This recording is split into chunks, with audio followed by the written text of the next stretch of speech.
Alhamdulillahilladzi arsala bil huda lil haqqi yudhhiruhu 'ala dini kulli. Asyhadu an la ilaha illallah wa asyhadu anna Muhammadan abduhu wa rasuluh. Semangat semua kelas 9. Alhamdulillah kita belajar kembali, bertemu kembali mempelajari sejarah kebudayaan Islam di Nusantara.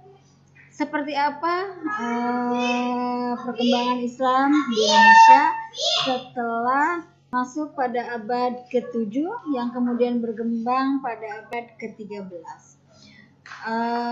Untuk memahami, untuk meneladani bagaimana sikap pendakwah, bagaimana sikap pejuang di Nusantara, kita terlebih dahulu harus mengetahui perkembangan Islam di berbagai daerah di Nusantara.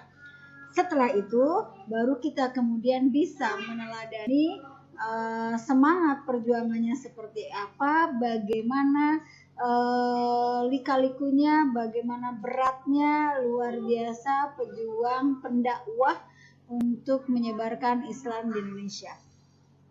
Kita lihat perkembangan Islam di berbagai daerah Indonesia. 1. Di Sumatera, daerah pantai barat Pulau Sumatera dan daerah Pasai adalah daerah yang menjadi gerbang masuknya Islam di Nusantara. Dari kedua daerah ini pun lahirlah dua kerajaan Islam yang besar, yaitu Kerajaan Islam Perlak dan Kerajaan Islam Samudra Pasai. Kerajaan Samudra Pasai adalah kerajaan Islam pertama di Nusantara dengan raja pertamanya bernama Sultan Malik As-Saleh. Di bawah kepemimpinannya Sultan Malik As-Saleh, Kerajaan Samudra Pasai berkembang dengan sangat cepat baik dalam bidang politik, ekonomi maupun budaya. Sehingga perkembangan agama Islam pun menjadi prioritas dan mendapatkan perhatian penuh dari raja. Dari sinilah para ulama dan mubalik dikirim ke penjuru Nusantara seperti ke pedalaman Sumatera, Jawa, Sulawesi, Kalimantan, Ternate, dan Tidore. Kemudian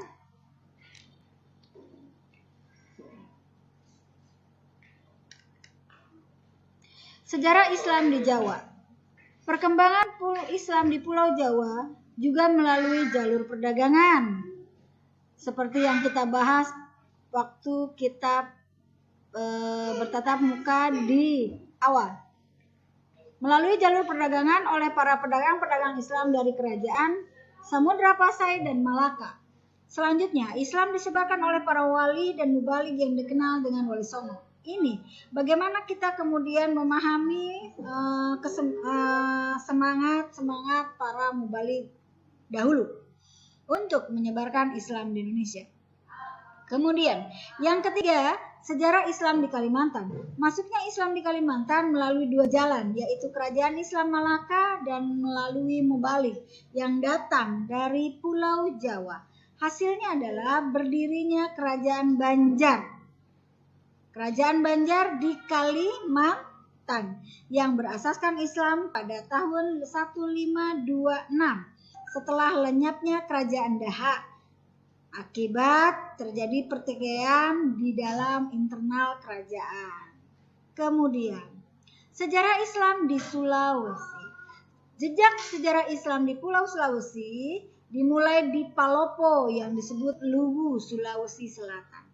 Menurut perkiraan, agama Islam masuk ke Luwu sekitar abad ke-17. Sultan Aladin Alwal adalah raja pertama dari kerajaan Goa yang memeluk agama Islam pada tahun 1603 bersama Perdana Menterinya Kareang Matopa di Sulawesi.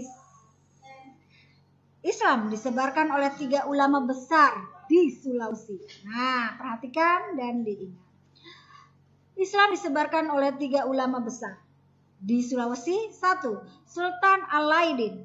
Sekali lagi, Islam tersebar di Sulawesi oleh 3 ulama besar. 1. Sultan Alaidin, yaitu Datuk Ribandang dikenalnya. Kemudian yang kedua, Datuk Patimang dan Datuk Ritiro. Diulang, 3 ulama besar yang menyebarkan Islam di Sulawesi ada 3. 1. Sultan Alaidin, atau dikenal dengan Datuk Ribandang, kedua Datuk Patimang, dan Datuk Ritiro. 5. Sejarah Islam di Maluku. Menurut sejarah, Islam masuk di wilayah Maluku pada tahun 1440. Islam tersebar di daerah Maluku dengan cepat. Ternate adalah kerajaan terbesar di pulau tersebut, telah menganut agama Islam sebelum Portugis datang pada tahun 1512. Jadi Portugis datang ke daerah Maluku pada tahun 1512. Kerajaan lain yang menganut ajaran Islam adalah Kerajaan Tidore yang memiliki wilayah cukup luas yang meliputi sebagian Halmahera, pesisir barat Papua, dan Kepulauan Seram. Selain itu, kerajaan-kerajaan kecil seperti Kerajaan Bacan dan Kerajaan Jailolo juga telah menganut ajaran-ajaran Islam.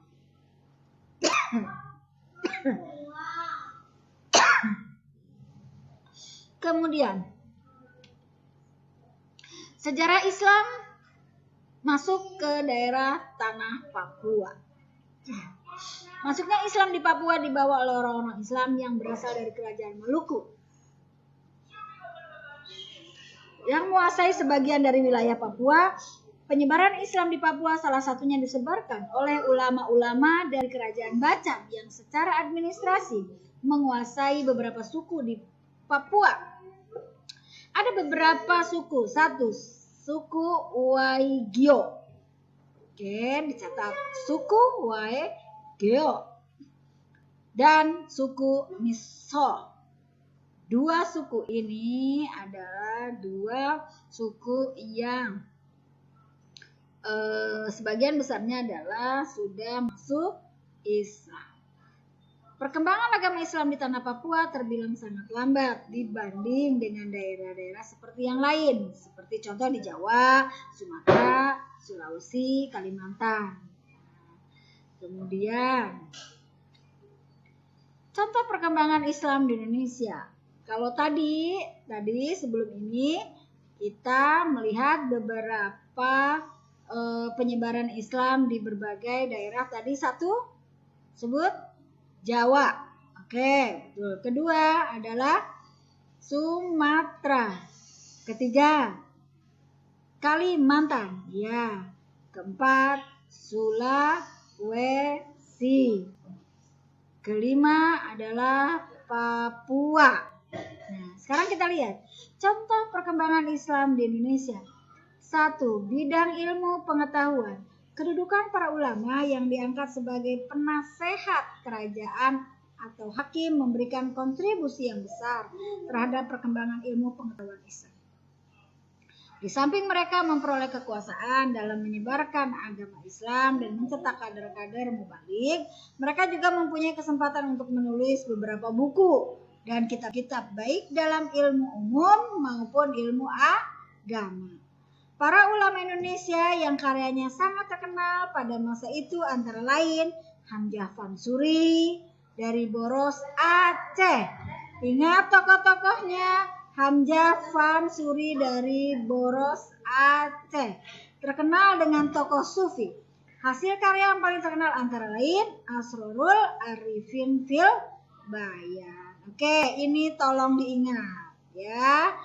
Di sini ada mulai dari para ulama, ya, para ulama sampai yang lainnya. Ini tugasnya nanti ini kalian catat nama-nama tokoh ulama dengan beberapa karyanya ya.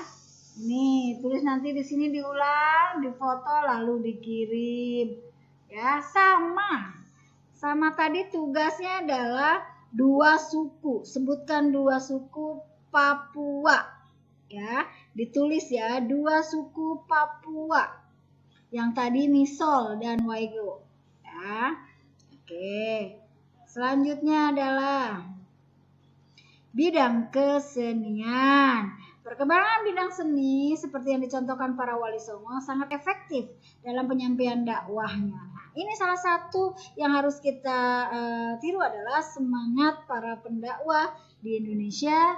Dengan segala macam kekurangan dan kelebihannya, mereka menyebarkan ajaran Islam di Indonesia dengan kemampuan di bidangnya masing-masing. Apapun caranya dilakukan oleh para pendakwah untuk penyebaran Islam di Indonesia, antara lain dengan selain tadi bahwa mereka berdakwah dengan cara belajar agama, belajar tentang bukunya dan segala macamnya.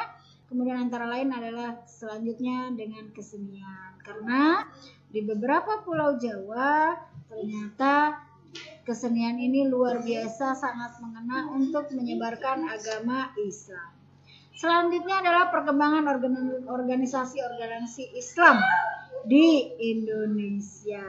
Oke, ini kita bahas nanti untuk pertemuan selanjutnya. Untuk pertemuan ini tugasnya adalah tolong satu, sebutkan 2 suku yang ada di Papua yang tadi kita bahas. Kemudian yang kedua adalah sebutkan nama-nama ulama di Indonesia dengan karya-karya bukunya. Nah, kalian tulis di buku Sejarah Kebudayaan Islam, di buku tulis, lalu foto dan kirim ke forum diskusi. Terima kasih sekali lagi, selalu sehat, jaga kesehatan, salam untuk keluarga kalian masing-masing. Akhirul kalam, assalamualaikum warahmatullahi wabarakatuh.